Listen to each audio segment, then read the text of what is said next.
In this Power BI tutorial, you will learn how to count the number of rows in a table using Power Query.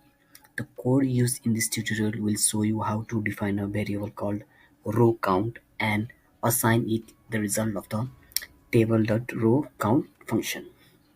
This function returns the number of rows in a specified table. So first of all, we will select the data table and then data from table and range. You can see here the rows is more than 1000.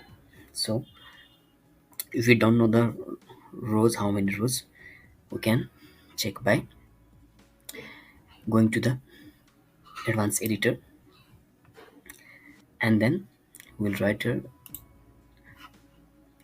above this in comma enter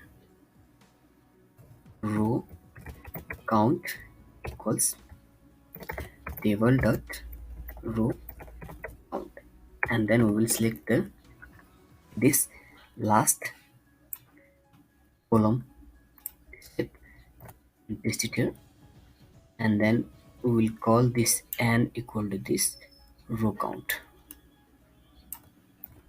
and paste it here. That's it, and we will click on done, and this is given the result, and our total row is 1036. So if you count here, you will see here 999 plus rows. So if you don't know how many rows in this table are, we can go through this method and check how many rows are there in this table. So if you are looking to improve your data analysis skill in Power BI, be sure to check out this tutorial and learn how to count rows in a table using Power Query. Thank you so much for watching this video.